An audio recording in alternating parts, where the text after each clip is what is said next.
Beyond Critical Race Theory. Oh man, yeah, man. Once again, Beyond Critical Race Theory today is going to be a on this day segment. Um, so actually, yesterday, which was May 2nd, 1963, 60 years ago. And once again, say it again, on this channel, we said we're going to start using Israelite instead of saying black. Con. Okay. Con. So we're going to insert Israelite. Every time we say black or African American, we're going to use Israelite. So Right. on yesterday's date, May 2nd, 1963, Israelite children began a movement protesting segregation, facing police brutality.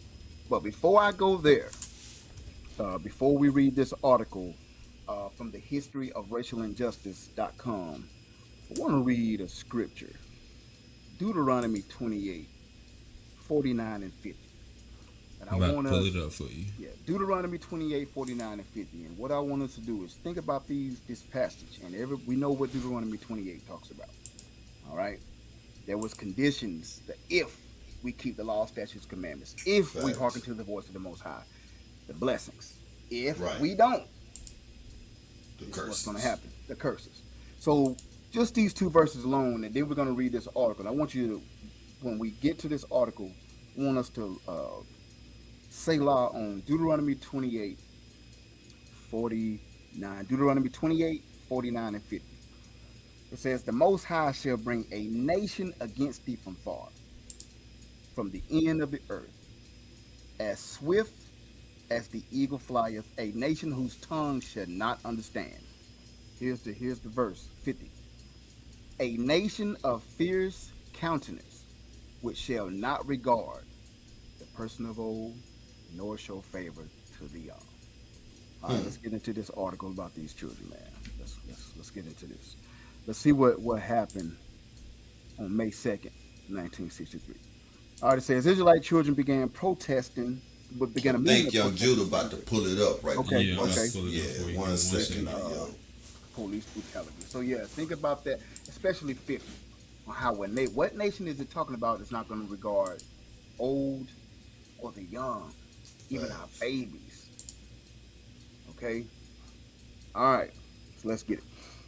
On May 2nd, 1963, more than 1,000 Israelite children peacefully protested racial segregation in Birmingham, Alabama, as part of the Children's Crusade, beginning a movement that sparked widely publicized police brutality that shocked the nation and spurred major civil rights advances. Dr. Martin Luther King Jr. and the Southern Christian Leadership Conference had launched the Children's Crusade to revive the Birmingham anti-segregation campaign. So this is one of Martin Luther King's, one of his babies, or one of the many movements he had that was under him. The article goes on to say, as part of that effort, more than 1,000 Israelite children trained in nonviolent protest tactics, walked out of their classes on May 2nd and assembled at the 16th Street Baptist Church to march to downtown Birmingham. Though hundreds were assaulted, arrested, and transported to jail in school buses and paddy wagons, the children refused to relent their peaceful demonstration. The next day, when hundreds more children began to march, Commissioner of Public Safety Eugene Bull Connor directed local police and firemen to attack, remember that verse 50, to attack the children with high pressure fire hoses, batons, and police dogs. Images of children began being brutally assaulted by police and snarling canines appeared on television and in newspapers throughout the nation and world, provoking global outrage. The U.S. Department of Justice soon intervened. The campaign to desegregate Birmingham ended on May 10th when city officials agreed to release jailed demonstrators in exchange for an end to the SCLC's protests. The following evening, disgruntled proponents of segregation responded to the agreement with a series of local bombings. We've heard that before, y'all. In the wake of the Children's Crusade, the Birmingham Board of Education announced that These are all children kids. who participated in the march, look at those kids. These are These kids. are babies, Babies. y'all, our babies.